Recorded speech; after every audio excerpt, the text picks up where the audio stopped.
Hi, this is Teena Hughes from howtopaintonsilkwithteenahughes.com. For a minute there, I almost forgot where I was. Hello, everyone. How are you? I hope you're absolutely fabulous. All right, today is podcast 003, and I've got a couple of questions from people that I'd like to share with you today.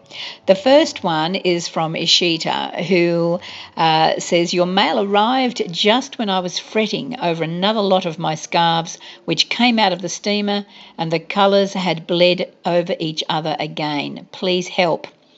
It seems that the present lot of Pebeo Guttas are not holding their lines very well. I have to apply them as very thick lines, otherwise they leak. Any tips on getting thinner lines? Ishita, I really feel for you. Over the years, I've had dramas with Gutta and resists and dyes and silk, and quite often it's nothing that you've done wrong.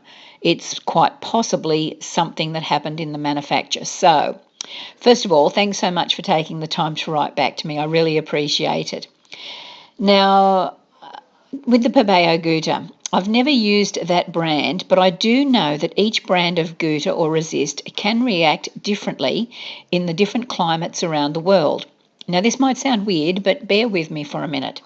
They can be affected by hot and cold weather and the temperature of the room where they are left to dry. They can also be affected by different brands of silk dye and silk paint, so make sure you read the instructions very, very carefully on the Gutta manufacturer information sheet, or pop over to their website to find out more. Now, all Gutta lines need to be thick enough to prevent dye flooding through them. If you're like me, you like very, very fine black lines as well. But this took me years to master, and every Gutta is different. Every batch, even from the same company, can be different. And sometimes they're not noticeable at all that there's a problem with them. So maybe it's a bad batch of Gutta.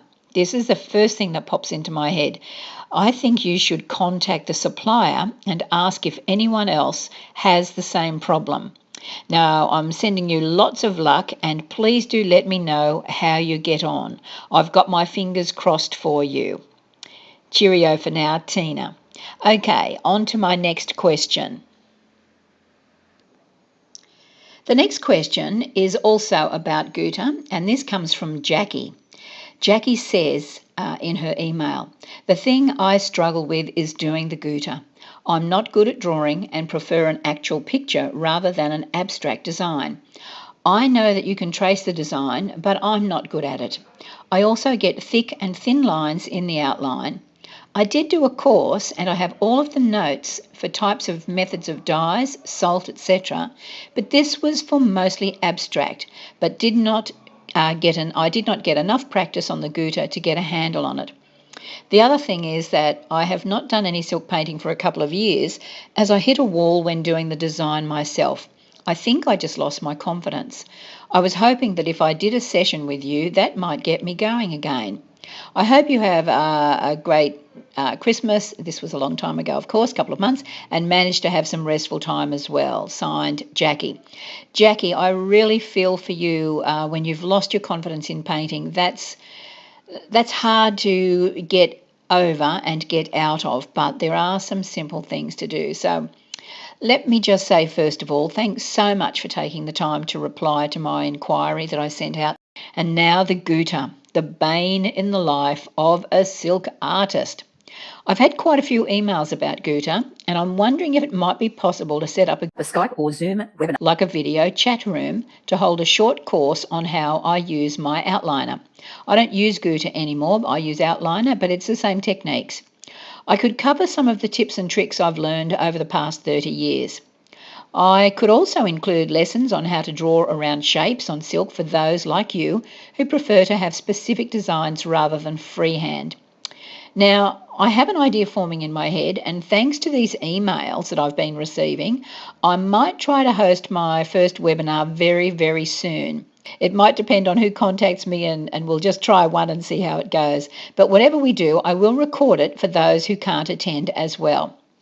I can go over all the questions I've received on this webinar, And also see if there's any others who'd like to try holding a short course online face-to-face.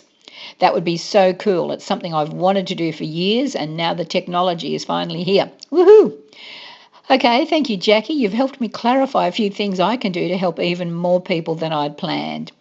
I'll be checking out the webinar software in the next few days or few weeks, and I'll be letting everyone know. So that's it for this second question. Now, I do hope this has been interesting to a few of you. If you've got any comments or feedback, I would love to hear from you. So pop over to the website, click on the contact page and send me a message. That would be fantastic. If you know how to send an audio file, a voicemail, that too would be fantastic. And if you do send audio files, I'll be able to add them into my podcasts. Now, how cool is that? That would be really terrific. In fact, if you go over to howtopaintonsilkwithteenahughes.com, on the right-hand side of your screen, you should see a bright pink stripe that says Send Teena a Voicemail. If you do that, you can record a little short message and then I'll receive it as a voicemail. Oh, I love technology. Yay. Okay, so there's two ways to contact me. Do it with voicemail or click on the contact link and send me a message. And it would be terrific to hear from any of you if you'd like to communicate in that way. Alrighty, that's it for today's podcast. This is the end of podcast number 003, and I look forward to chatting with you again soon. Cheerio for now. Bye-bye. Happy painting, everyone. Lots of colour, nice and bright. Bye.